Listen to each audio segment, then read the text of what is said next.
the coronavirus explodes in numbers across America. How historically bad these unemployment numbers are. The protests against police brutality across the country. The 2020 presidential race. This is a very polarized country, hostile political environment. Together, we are taking back our country. We're in a battle for the soul of America. On the coming US elections of the year 2020, we are just over 40 days away from the elections.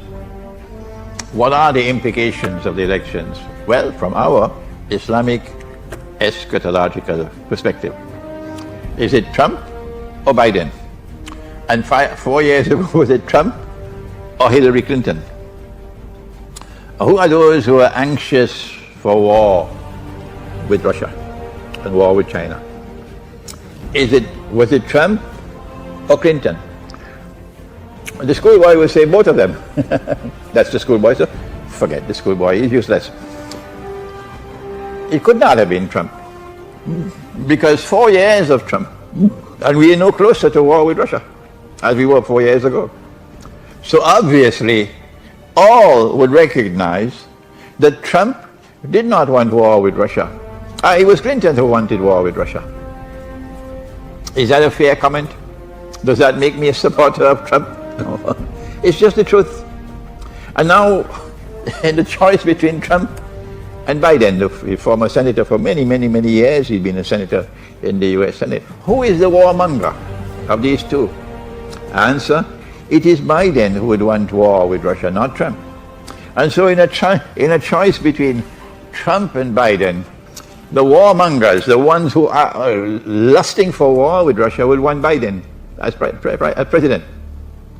So in the event that Trump loses the election, the implication of the US elections coming up in November is that in the event that Trump loses the elections, we'll now be much closer to nuclear war. Is that a fair response? Is that a fair answer? Is that a fair analysis? I don't think there's anything wrong with this analysis at all. But you know the schoolboy. But what happens if Trump wins the election? My answer is, Dajjal wants war. He wants the nuclear war. Because he wants to transit from Pax Americana to Pax Judaica. The political scientist does not know that. The military strategist does not know that. The historian does not know that. Only the eschatologist knows that. So if Trump wins the election, in the unlikely event that Trump wins the election, then we anticipate, this is our analysis, civil war in the United States. Either way, they must get what they want, war with Russia. If there's civil war in the United States, you wouldn't want to be living in the cities of the United States. No. If there's going to be civil war in the United States, if there's going to be popular unrest and anarchy in the United States, then my advice to you, of course I know the Maulanas and the Muftis, they're not going to listen to me. And those who are attached to their masjid and the Maulana, their Muftis and so on, and their social distances and their faith, they're not going to listen to me. But there are others who have sense in their head, they're not careful. And they're listening to me, and I say to you, you have from now until November the elections to try to get somewhere in the remote countryside. Somewhere in the remote countryside where you can escape with your family to safety. Because in the event that Trump wins the election, there's going to be civil war in the United States. There's going to be anarchy. They would not want him to be able to rule anymore. Does the Quran provide us any guidance as the world draws nearer to nuclear war? Here is this book. The Quran, the Great War, and the West.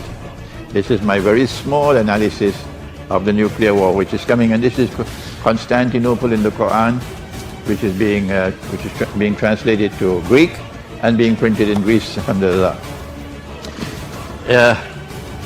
the reason why we are turning to the Quran for an explanation of the US elections is because we know that this US election is more important than any before it, because this is the prelude to nuclear war.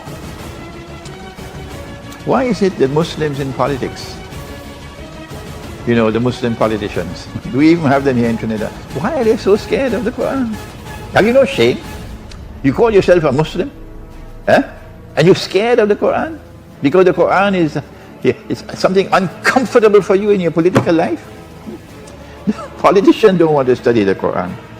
The Muslims who are ruling over us in the world of Islam, they don't want to study the Quran. They betray the Quran in Kosovo. They betray the Quran in the Balkan Peninsula, the Muslims who rule over us. They betray the Quran in Turkey. They betray the Quran in the United Arab Emirates and Bahrain. And they're betraying the Quran in Saudi Arabia. What does Nabi Muhammad alayhi salatu wasalam say about the post-nuclear world which will come after the next elections? Answer, we are now in the last countdown of history. We are now in the last countdown of history. And the US elections is a significant event triggering the last countdown of history. The last countdown of history has as its centerpiece the Great War. We call it the Malhama. Our brothers call it Armagedon. That great war is coming and our scholars are asleep.